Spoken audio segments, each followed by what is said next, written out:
Hi Chart4. I just wanted to put together a really quick demonstration video on how to put together your Flash scene for this week, just in case you're getting a little intimidated by Flash or you're like, ah.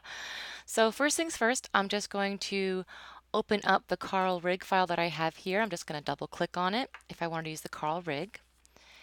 And it's going to open up. Give it a minute. Okay. So what I can do is I can just copy and paste this into a new document. So second thing I need to do is create a new document.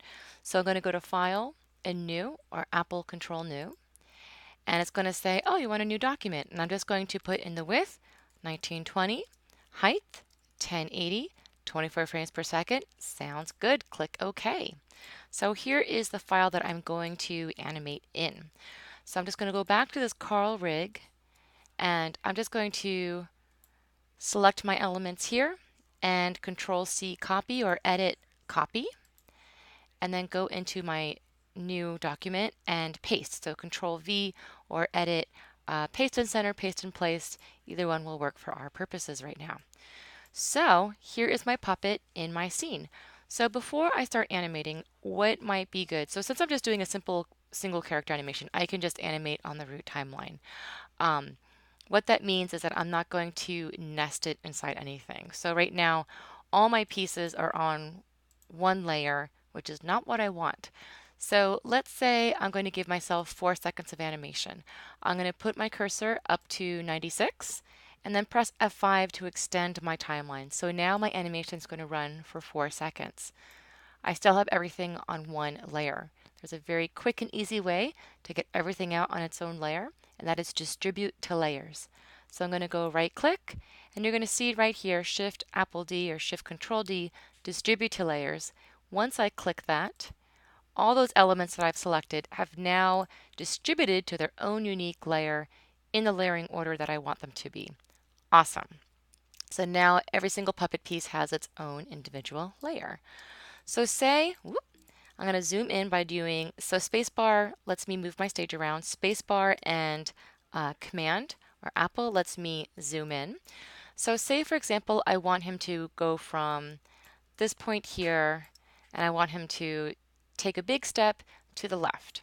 So I have my first keyframe has already been set by automatically, and I can tell because of the black dot. I'm going to go and figure out my second key. So I'm just going to vertical drag at 2 seconds, hit F6, which will set a keyframe.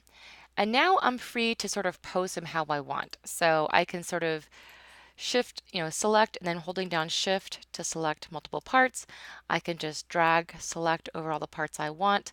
I can select him via the timeline. There's a bunch of different options. So say I want him to end up over here. So key 1 and key 2. Obviously, this isn't going to help me too much because if I tween this, he's just going to kind of skate across the screen like Gumby. So what I want to do is add in maybe an anticipation of him rocking back, then stepping forward into this pose. So I'm going to put my anticipation. I'm just going to put it right here so I can easily onion skin and see where he's going. Hit F6, inserts keyframe, turn on my onion skinning by this button right here. And now I'm just going to have him rock back on his right leg. Whoop. Hold on. I meant the other right leg. There we go. Perfect. Okay. So when I have multiple things selected, I can temporarily move my pivot point. So since I know he's pivoting from his hips right here, I can just click and drag. See when my mouse has that little dot on it? That means I can move this registration point wherever I desire. So now I'm just going to rotate him, and you're going to see the onion skinning that's happening here. Just going to select his head, move the pivot point, rock his head back. Maybe I want his arms to drag behind, like that.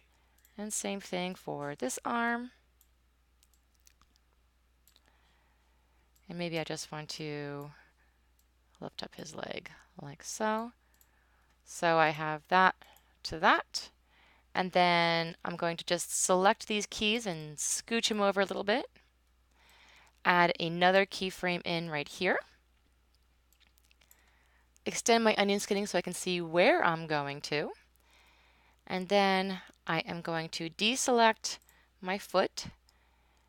I'm going to have him kind of pivoting over. I'm going to select these just by click dragging. Maybe I just want to lift this up a little bit more. Like that. Drag his head a little bit more behind, and I can even add a little bit. So I'm shift and selecting, moving my pivot point, rotating. I can even drag the hands a little bit behind the movement. I'm just shift selecting to deselect and reselect things. Like that. And then I can move these two keys back.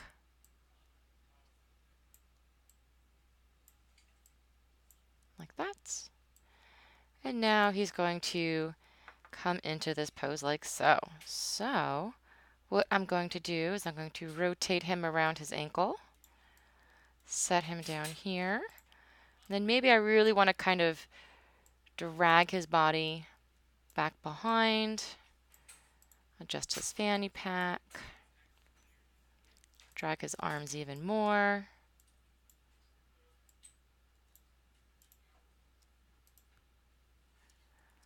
And I can hit V if I want to get rid of this sort of the Q transform stuff.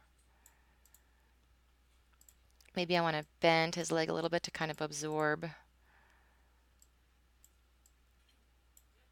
I'll just scooch this like that. Maybe select everything, move him a little bit down. And then here, maybe, for example, I want him to overshoot a little bit before coming into this pose. So for this pose here, I'm just going to have him bend his leg.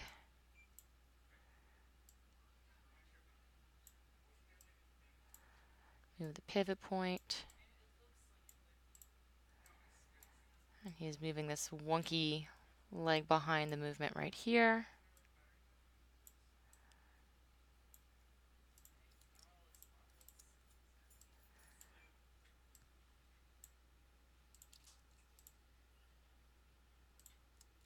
So I go between V and Q.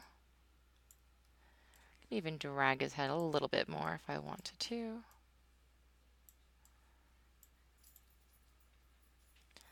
This foot is just driving me crazy. I'm just going to flip it by right click, transform, horizontal. So I can drag it correctly. So those are my basic keys. And again, I can just select my keyframes to kind of move around the slugging. So say I want him to antic back, then he's leaping forward, then down, and then back up. So I'm just kind of slugging out my keys to sort of figure out his timing like that. Okay, so to start tweening this, what I could do, so either you could just sort of keep working this way with, keyframing and using the onion skin and using the thing. You don't even have to tween. I like to use tweens just to kind of get a sense of the timing, and then I'll take the tweens out. So here, I know I want to do a classic tween up like this. And if I go into tweening, I can actually, they have a bunch of presets. I can go ease in, ease out. I can go different, these are all sort of different ways of ease in, ease out. So say I want him to sort of do a little bit of ease in, ease out. You'll notice that his hair is doing some funky stuff. And that's where a command like tween to keys really helps. So right now I'm not even worrying about the puppet breaking down like that because I'm just slugging. So he goes up. I really want more of an ease out here. So I'm going to go here, ease out, like that. And then I can just, I want it to go even longer. And again, I'm not worrying too much about the hair right now. If I wanted to be fancy, I could do a pre-antic. So I could just keyframe this, select these keys, and kind of rock him forward a little bit, deselect his legs,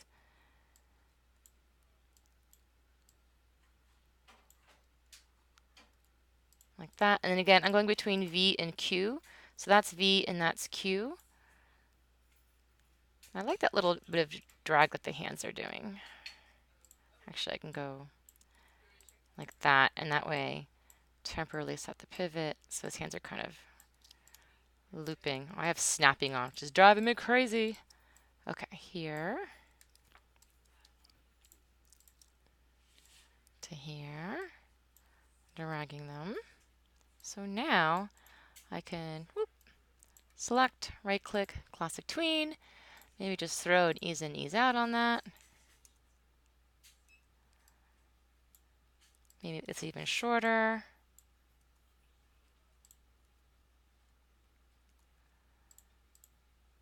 And then I want to hold, so I'm just going to pop in a keyframe here. F5 if I want to kind of increase the time. Again, classic tween. And again, you don't even have to use the tweens. It's just, I like using it to kind of figure out my slugging. And again, that foot's going to do some weird stuff down here while it's twisting.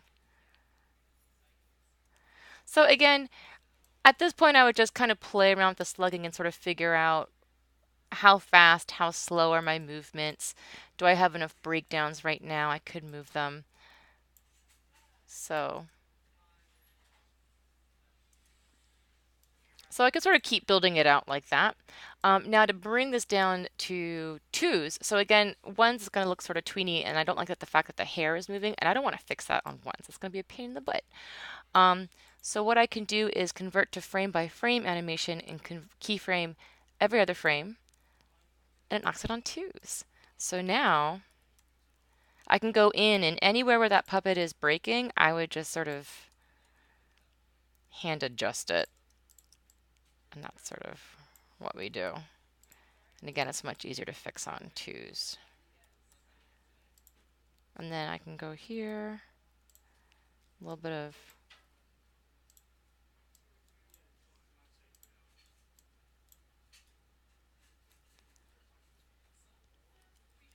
a little bit of, and you can go between tweens and non-tweens. Like, not everything has to be tweened and not everything has to be, you know. So I noticed that if I look at my frame rate right here, 11, 12, 24, it's chugging a little bit. So this isn't actually accurate frame rate. So that's another thing to kind of keep in mind. An easy way to kind of speed it up is usually to wireframe it when that's actually not working right now. So it's a little chuggy. So what you would want to do is just publish it or export the QuickTime to see the full time or just sort of scrub it through. I don't know why it's chugging. It shouldn't be chugging with this simple puppet, but that's an easy way to kind of make sure that your frame rate is staying consistent. So hopefully this has been helpful. I need to run to a meeting, but I just wanted to do this quick video to help you kind of get started and to help you get confidence working in Animate.